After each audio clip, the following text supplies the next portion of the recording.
Greetings, my friends. I want to thank you all for subscribing. I want to thank all of my channel members for supporting me in this endeavor to save pop culture. And if you are not subscribed, please consider supporting this channel. We need you. Thank you. My friends, the Lucasfilm Civil War is over, and Jon Favreau won. That is the conclusion I reached after reading the recent article in The Atlantic entitled, How Disney Mismanaged Star Wars. An article that a highly placed source has confirmed not only reflects the current viewpoint of upper Disney management, but actually originated from inside the executive suites of Disney. I will have more confirmation that the Disney Civil War is finished in a video later this week, and it's going to be a good one.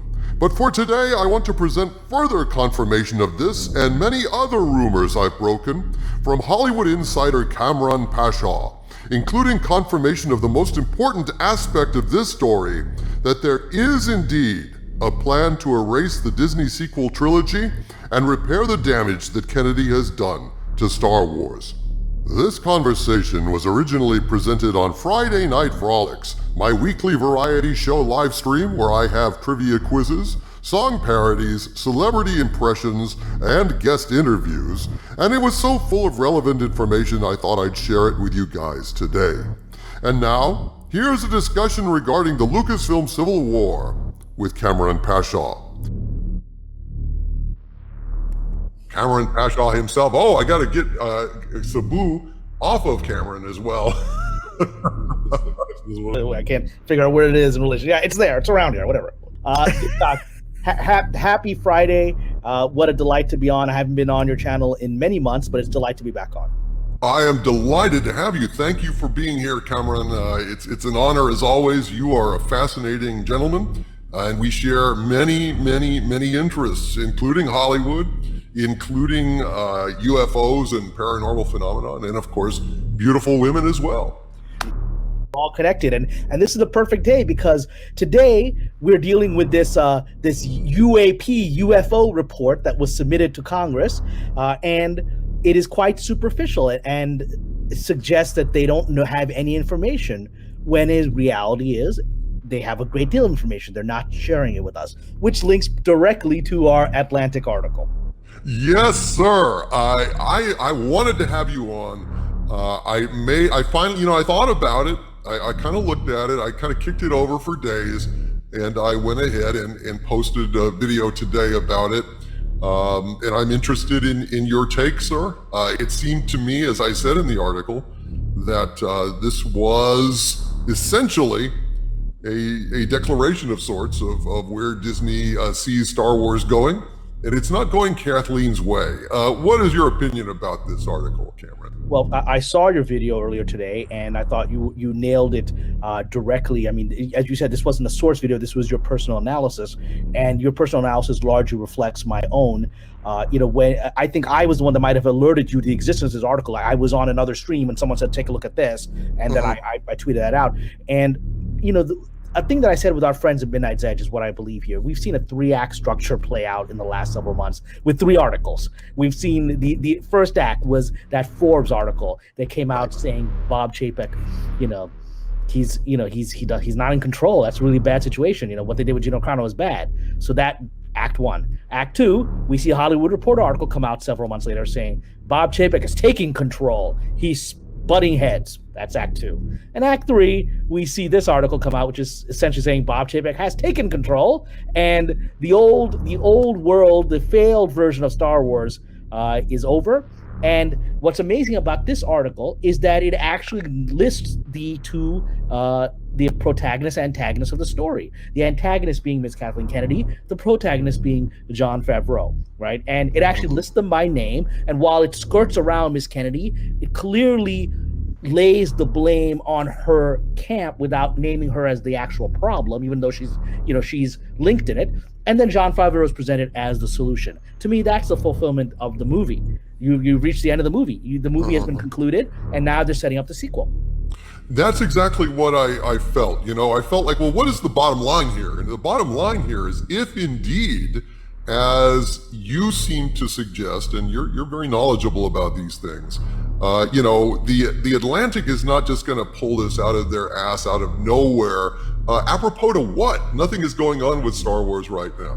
But for this to come out now, just shortly before Kathleen Kennedy's contract expires, that I think is the impetus. That is signaling there's a seismic shift in this Lucasfilm Civil War, which a lot of people have poo-pooed the existence of, which I think is insane. I know for a fact it's real. While I don't claim to be deeply connected inside of Lucasfilm, in fact, I apparently have quite a few adversaries inside that company. I know for a fact that the Civil War is real in the sense that, as I've said before, one of my close friends is one of Jon Favreau's inner circle crew members who goes with him from project to project to project to project. And he told me directly last year that Mr. Favreau hated The Last Jedi and essentially had contacted Disney himself and said that, can I help you fix this? I love this property. Can I help you fix this? Now, again, I don't know Mr. Favreau personally. I know one of his inner circle. That's what was relayed to me. So that person wouldn't lie to me. So I know for a fact that Mr. Favreau never shared this vision. And what we've seen in the last couple of years is the play out of these two visions. And this article now reveals which vision has won. Absolutely. It seemed to me that I just phrased it very simply, that the Lucasfilm Civil War, for all intents and purposes, is over, and Jon Favreau has won. Now, I was clear in my analysis. Now, this is not any kind of leak or anything, guys. This is just my analysis of everything that's gone on, and and listening to Kamran and Midnight's Edge, and just kind of looking at it and all the rumors that I've heard. It seemed like, other than some skirmishes, because whenever you have a civil war, you're still going to have a few little skirmishes as things kind of wind down, and one of those skirmishes will be like the Acolyte and stuff like that. But there's always going to be that character, like that poor Japanese soldier who was in the woods to the 70s. So it's not like all those pernicious actors are gone, but they are defanged. And moving forward, their bite is going to be less and less and less. What this is going to be, it seems to me, Kamran, and you made this point excellently, I think in your video with Valiant Renegade, and it's something that my sources had said in a couple of videos back, actually. I think I put this in a rumor video, Pop Culture Breakdown, that Kennedy, there's not going to be a formal announcement that she's gone. There's not going to be any frog march. There's not going to be, in fact, they're going to probably, I was told, my sources told me that they were planning on showering her with some awards. There is no other way this can play out. Right. I have to say, you and your viewers and your followers have been incredibly patient. I've tried to stay out of the politics of what I've been witnessing, but I will say this: you've been incredibly patient and faced a lot of disrespect and denigration, from people that don't understand how Hollywood works. This is the only way this was ever going to play out. It was going to take a long time to have Miss Kennedy move on, and it was going to be done in such a way that it's not direct and obvious. And third, it's going to be done in such a way where she is heaped on lots of praise, she moves on. And the reason for it is very simple, because Miss Kennedy, for all of her mistakes recently, has decades of experience and contacts who could become a problem for Bob Chapek and everyone else at Disney. All she had, if she in any way feels humiliated in this process that she knows was coming for quite some time, she will call somebody at the Hollywood Reporter who's going to do a huge expose on how Disney is a male sexist culture that's pushing out a female, and then have Bob Chapek fired by the board for PR purposes. It's very easy. She's got a gun on them. And so the gun they have is that our shareholders are unhappy. So how do we resolve this old OK Corral Mexican standoff in our Mexican Iron Man who's in the chat? How do we resolve it? And this is how they're going to resolve it. Look, it could go a number of ways.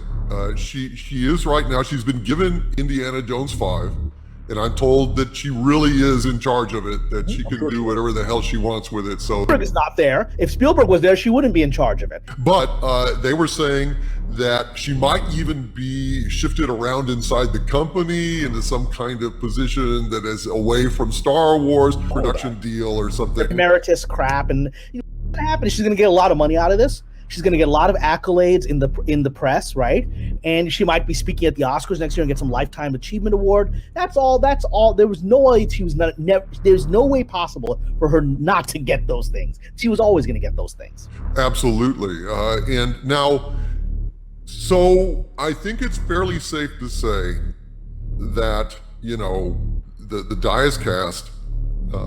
Kennedy, as I've been saying forever, although people were like, she's still there.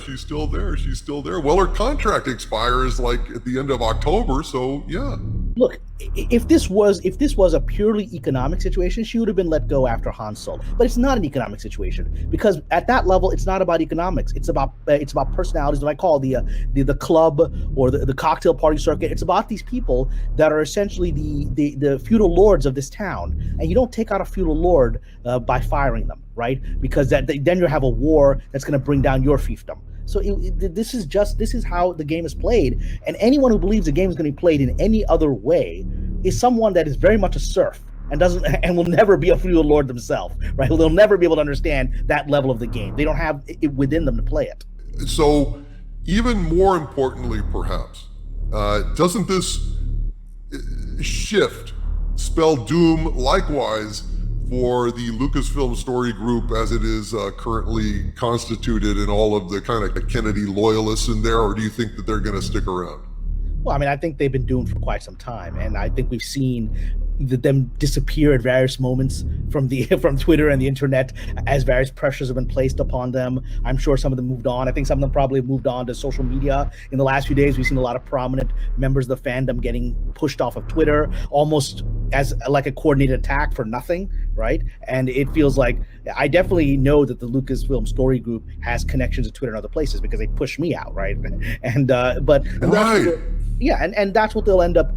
A lot of them will end up going to social media, which is where their relationships are, because I think they're finished in the film industry. Yeah, well, isn't that a loss? Isn't that a loss to the future of cinema? I mean, where are we going to get such in-depth characters as Rose Tico again? I mean, Rose Tico you can give to Mr. Johnson, but that geode is all them. It's all Lucasfilm story group. And Leo Gygax or whatever, Leo the 10th is gay or whatever scrambling is on that. I mean, these people really honestly did view Star Wars as nothing more than a platform to introduce their ideas, their political ideas, their intersectional feminism, their wokeness, what have you, without giving a damn really about the decades of tradition and love that went into Star Wars. As we know, they're following a political ideology which is all about tradition is oppressive, right? And it's just that revolutionary ideology, nothing new about it. Leon Trotsky would watch these guys and go, yeah, they're amateurs, but that's kind of the playbook. It's sad because they just there's an absence in all of these proceedings of craft, of guts, of soul, if you will, that ineffable quality that makes for great writing, empathy, and I think an awareness of the human condition that these people are really lacking in, because they don't see humanity. They see demographics, they see color, they see all the things that we're really supposed to be blind to in an enlightened society, and they're not helping anything, Cameron. They're actually setting the cause of equality and social justice back. It's in the new terminology they use. I tweeted out today the word equity, which is now being used all over Hollywood. I'm hearing it all the time now. It's the new word, which is at least an honest word. Because what does equity mean? It means we're not even seeking the illusion of equality. We're seeking equity, which is fair and just. Who gets to determine what is fair and just? These people do, right? Yeah, I don't think you actually need that really beautiful, home on the beach. I think it's equitable if you just live in that crappy neighborhood over there. That's my determination, because that's how communism works, right? The central Politburo decides who gets what in the equity, and they get the beautiful houses, and you get to work on the farm for nothing. That's equitable because that's in the best interests of the collective, as determined by them. Yeah, but really what they want is equality of outcome. They want super equality, right? Right. It's Animal Farm. Some animals are more equal than others. That's right. Well, that's the great problem with communism historically, is that I don't care who's put in charge. Whoever the top person is on the Politburo or in the council or whatever, they're going to just get a little bit more and a little bit more and a little bit more, and it pretty much winds up as corrupt as the worst examples of capitalism that you could name. There's no way to have social mobility in that system. For all the flaws that we can find in capitalist systems and society, there's social mobility that allowed a Pakistani immigrant with nothing and struggling family to go from like this little 1-bedroom apartment with rats in Brooklyn to working in Hollywood. I mean, that's the social mobility that this system provides. Yeah. So the thing about Kennedy's tenure over at Lucasfilm and everything, especially in relation to Jon Favreau, Favreau always had a certain degree of control over these shows. But I'm just wondering, one of my sources said that he would refer to be careful, the eye of Sauron is upon us, meaning that Kennedy loyalists or spies were on the set or whatever. And I was told that essentially the return of Luke Skywalker was a huge secret. Not to keep it necessarily, well, I mean, to keep it from fans, but really to keep it from the Lucasfilm story group. Sabotaged it. I mean, no way he could have gotten that through if the story group and Ms. Kennedy knew about it. And when that happened, can you imagine? First of all, I absolutely believe they kept it secret. Secondly, I believe your sources are correct. And secondly, can you imagine the rage that Ms. Kennedy and that group of people felt when they saw that, probably on Twitter or somewhere, and they're like, because I'm sure they're not actually watching the show, the dailies or Final Cut, and then they saw that when it was released. Could you imagine their humiliation? And then Ms. Carano was their counterattack, because that came out of a pure place of anger of someone that had been slighted.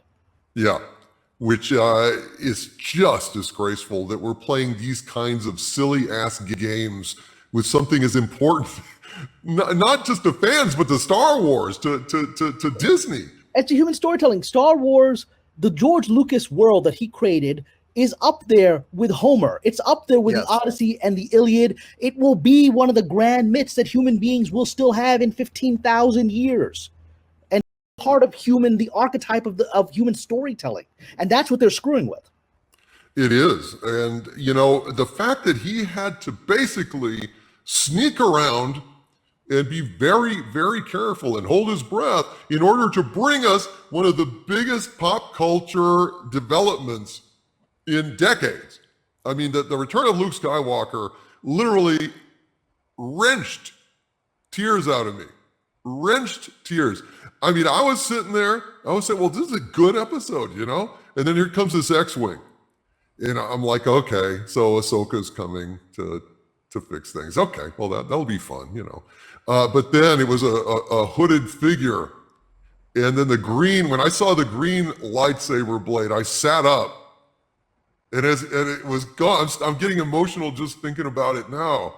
And I was watching it and I was like, no way. And then he struck down those dark troopers, and it just wrenched. I didn't know it was coming. I didn't know it was there. I didn't know I still cared that much, Cameron.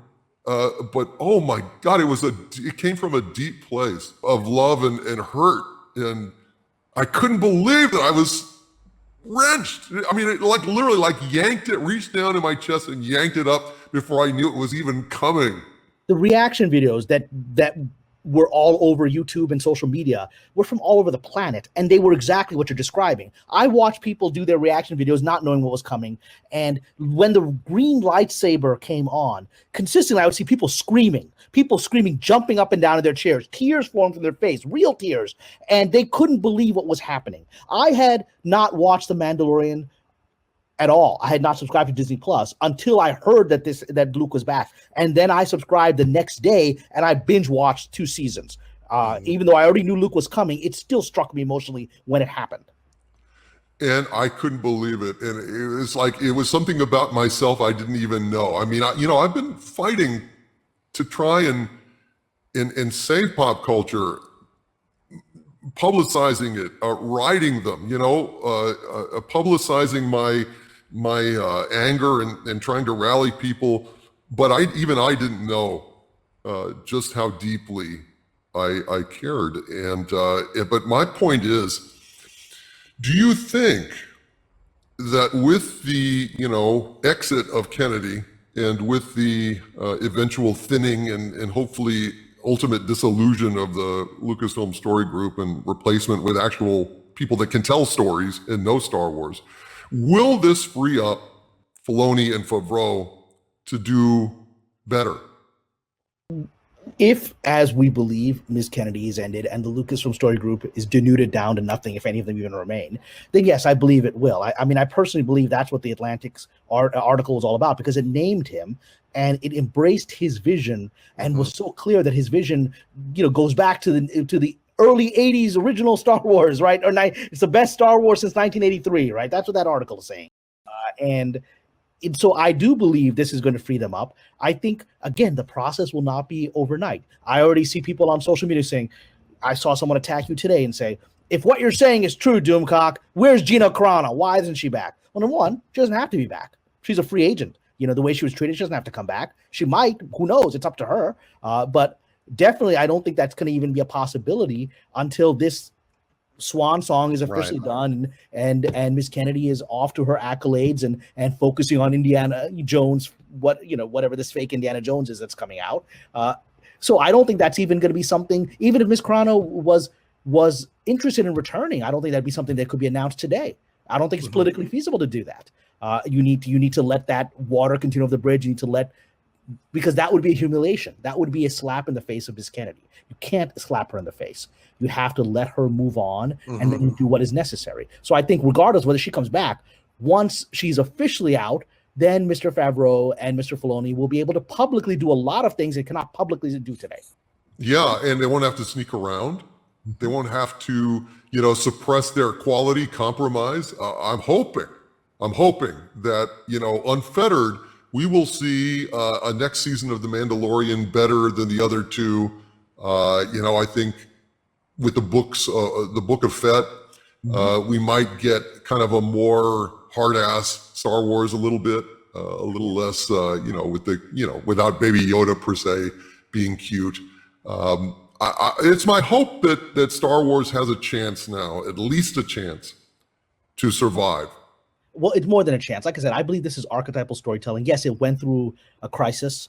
The last decade was that crisis. But it's because of that crisis that we all rediscovered why this is so important to us and why it's so important to the human race, this particular story.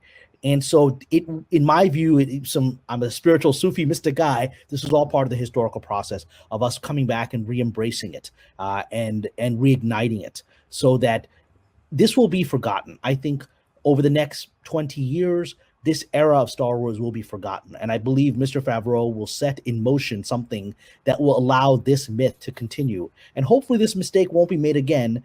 Maybe it might come back again in a few generations of people forgetting it. But for now, I think we'll get back on track and then we're going to have good Star Wars for a few decades. I really hope so. I want to just, have you at all watched The Bad Batch? I have not. I've been watching people's reviews of it, but I left Disney Plus after they mistreated Ms. Carano. So I signed up when I heard about Mark Hamill and Luke Skywalker, and when Gina Carano was disrespected, I signed off. Yeah, no, I agree with that. I actually get to see it for free. I've got an arrangement with a friend, so I don't have to give them any money. I won't give them any money. I haven't given them a penny since, The Last Jedi, and I will not until certain victory conditions are realized. One of them was, Kennedy no longer has control over Star Wars. I think that victory condition is coming to pass. The sequel trilogy cannot stand in terms of canon. We cannot live with Luke Skywalker having that fate, So that's got to be decanonized. My sources have said that that's the long-term goal of the, world between worlds, the veil of the Force, using those mirrors and everything. I've heard it separately. A friend of mine who is a very successful screenwriter, much more successful than me, sent me, actually before I think you had put out some of the videos, he sent me a message. It was very interesting. He sent this was a gentleman that had that was able to leak to me the script for Colin Trevorrow's episode 9 that was never filmed. And he's obviously incredibly well connected into Lucasfilm or into that camp to get that and share it with me. And so he had said to me out of nowhere, sent me this DM the same way that he had sent me a DM about the Trevorrow script, which came out of nowhere. And I think it's because he knew that I had relations with people like yourself and was at least known on YouTube. He doesn't do that. He's too smart to do that. Out of nowhere, he sends me this DM. So just want to let you know, I'm hearing that that Dave Filoni has a plan specifically to erase the thing, and it's already been seeded, and we're watching it play out. So he indicated everything that you would then your sources would confirm and give you a lot more detail on. But when your video came out, I'm like, that sounds exactly what my friend said, and clearly he was seeded to said that. I don't know where your sources were, whether they were sent with that message. I know for a fact this screenwriter was sent to tell me this so that I would let other people know, and then your sources gave you a lot more detail. But no, I heard that independently from someone who I know is connected to these people. And he said, Filoni has a plan to erase this entire trilogy, and we're watching it play out. It's been in motion, which falls in line with what you said about the veil of the Force. Yeah, and even the mirror bit. It even made sense with the mirrors, looking back at Roots of Skywalker, when they talk about, that scene where she looks in the mirrors, Palpatine's mirrors. I mean, it all lined up. And so we need that to happen. But of course, people don't seem to understand that what we're talking about is Hollywood time, which, it involves the big plan, Kamran, according to, the Disney itself, was that, we're going to have The Mandalorian, we're going to have Rangers of the New Republic, we're going to have Ahsoka, we're going to have a number of these Star Wars projects, and all of that, across all of those projects, there's going to be a common storyline that builds to a crescendo that is a big deal. Well, what could be a bigger crescendo than changing history, thwarting Palpatine's plans and erasing this, shit smear of a sequel trilogy from canon, giving us all a happy ending again. But of course, how long is that going to take? Well, years. Because, how long till we get Ahsoka, for God's sakes? That's the thing that a lot of people in our current culture, especially online social media culture, want everything right now. And that's not how Hollywood works. It took us, even with somebody in control of the process like George Lucas, it took him, a decade to after the Return of the Jedi to come out with the prequels that he wanted to do. And he had the money and the power to do it without any answering to anybody, right? And then, it took a couple of decades, or so to get, unfortunately for him to decide I've had enough of this and hand it over to Disney. And even then, the Disney destruction took a decade. This is a slow process, but we are watching the process. And amazingly, despite the efforts of what I call the flying monkeys inside Lucasfilm, the plan hasn't been derailed. If Mr. Favreau announces I'm resigning from Star Wars, then I think it's been derailed. But I think the Atlantic article shows that he not only is he not resigning from Star Wars, he's been anointed publicly as its savior. Yes, and you believe as I do, because I've heard that he was very, very angry about Gina Carano getting fired. I mean, in fact, I was told that Dave Filoni was overheard in a conversation with Bob Chapek over lunch somewhere saying, well, if you fire the star of the show, you don't get the damn show. Of course he was angry. I don't have a direct confirmation. I've never asked my friend who's his crew member whether he was. I just know human nature and know the amount of investment he put into Miss Carano. He chose her. He created the role for her, and he protected her over the last year when she was just being her normal, honest, full of integrity self on Twitter, and eventually, she crossed a line, which in Hollywood has these red lines on certain topics. World War II issues are certain topics that you can be used politically against you, and then he couldn't save her from the consequences of that, right? But that doesn't mean he wasn't outraged by it. She's his friend. You don't develop a relationship like that as just coworkers. Obviously, there's human connection there, and the disrespect, the humiliation on a national and global scale she had to go through, no friend can tolerate that. Do you think that Star Wars moving forward can have any hope at all of kind of having a renaissance under these circumstances? I mean, the Atlantic article has already shown that the hope is. I mean, the hope has been embraced because, as I said to people in the past, the Atlantic represents the cultural voice box of Hollywood. You know, Forbes was a commentary to the investors. Hollywood Reporter was a commentary to the industry about what's happening structurally, and then the Atlantic represents the cultural thing that Hollywood embraces as to what the official narrative is they have to put out to the world. So the official narrative is that Star Wars lost its way and Jon Favreau fixed it. That was not the narrative in Hollywood for the last decade, even though people personally felt that the direction of Star Wars was wrong. I know many successful screenwriters, people, including people that had been offered the chance to develop a Boba Fett project very early on. And that project was pulled when Solo failed. I know, and who were all like, yeah, this project, you know, Star Wars is on the wrong path, but no one could say it publicly. Now, Atlantic is saying it publicly for them. So it is to me, the Renaissance has already been embraced, and the system has been told, this is your new story. Star Wars was misguided, and Jon Favreau is the new hero. That is the official story now. And so we are the birth of, we're seeing the rise of Da Vinci and Michelangelo. And I really am I'm very glad that Dave Filoni and Jon Favreau are there. I think that they're doing a great job. I think structurally, The Bad Batch has some great potential. It's a lot of fun. But unfortunately, and I don't know if this is mandated by Disney or, you know, was just a bad idea, but they've got a little kid character tagging along with the Bad Batch, just like Baby Yoda. Structurally, it's exactly the same. From my experience working at Disney, that probably is a Disney mandate.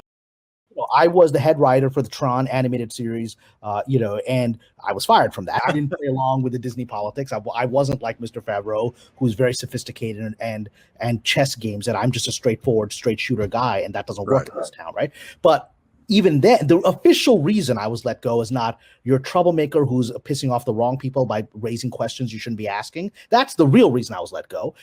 You know, but the official reason that I was told, and that was told to my agents when they said we're going to have to let him go, we'll pay out his contract, blah, blah, was that he's making too sophisticated, adult-oriented a show in Tron. And so we want to make this a kids show. And we want to change the direction of this show. And they did. And ultimately, as I warned them, the direction they're going to go in is going to disappoint the people who are going to like the adult-oriented show. And they're the original fans of the show, right? The original fans of the movies. Yeah. And so they're not going to like this new direction. And voila, they went that direction. The show was canceled at the end of the season, right? And so from my own experience, it seems likely that is some executive saying, you know, we got to sell toys. And that person doesn't have the vision to understand that it's the adults that are buying these toys. So you got to throw a little kid in there, right? You know, right. They don't have the understanding of this franchise to understand that the adults are buying the toys and teaching and passing these toys on to their children. Yes, and you know, people in the chat are saying, well, you know, Omega's growing on me and everything. I don't have any problem with Omega. I think that she's a good character. I like her personally, but you know, as a writer myself, I see the formula here. It grates on me because the kid is, you know, softening up the squad, just like the Mandalorian got softened by Baby Yoda, and so is every fucking ballsy strike squad in Star Wars now going to have a little kid to melt their little hearts, and they're going to spend episodes about getting her own room on the ship and, you know, saving her from bounty hunters. There's the same bounty hunters after her is after Baby Yoda, for God's sake. So God knows she's probably going to wind up having the Force or something. But I felt like that's probably a Disney mandate because I think Dave Filoni has too much story sense to kind of make such an obvious ploy.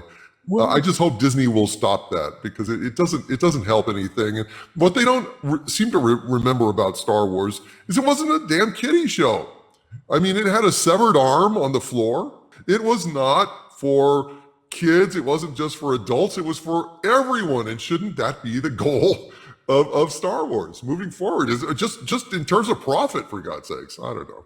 Well, but I think you're right. I think the Book of Boba Fett will go to a darker place. I mean, it's about the criminal underworld that Boba Fett is part of, and obviously we start off at Jabba's palace. That's the center of a criminal underworld, right? So I think that will be unlikely to have a little happy-go-lucky little baby Jabba showing up, or baby Twi'lek or whatever showing up in that show. I think it's going to be more gritty, and it can be even within the failed Disney version. There's one that I don't think is a failure. I think Rogue One is a successful movie. Still consider it fan fiction because wasn't under Lucas or even Mr. Favreau, but I think it was a successful, good movie. I enjoyed it very much, and that there's no little kids in there. It's actually a darker movie in many ways than this. I mean, you've got them, you've got them as spies and they're shooting their own informants, right? I mean, you got some pretty dark stuff in that movie, and it actually still works within Star Wars. And so the seed is still there. Mm-hmm. I actually felt coming away from Rogue One that it enhanced the original movie rather than did anything to detract from it. Knowing this backstory, and especially, I thought it was a stroke of genius that the exhaust port design flaw of the Death Star was intentional, put there intentionally by someone who cared about freedom. I just love that. It felt like a Star Wars movie, and it's that's why I was so hopeful, because I wasn't excited by The Force Awakens. I was excited to go see it, and then I watched and I said, well, this is A New Hope, isn't it? It's just not as well done. And I came out of it. It was the first Star Wars movie I didn't go see a second time, because I felt like I said, okay, I kind of enjoyed it. There was some fun stuff. BB-8 was fun, whatever. But I just didn't feel like seeing it again. But then I saw Rogue One several times, and I got real excited. And I'd actually really liked Looper, so I was incredibly excited for Mr. Johnson to come in. Well, I was excited for Disney to buy Star Wars because I thought, well, George isn't doing much with it, and they'll do right by it. Well, how stupid I was. Kamran Pasha, thank you, my friend. Thank you. God bless you all.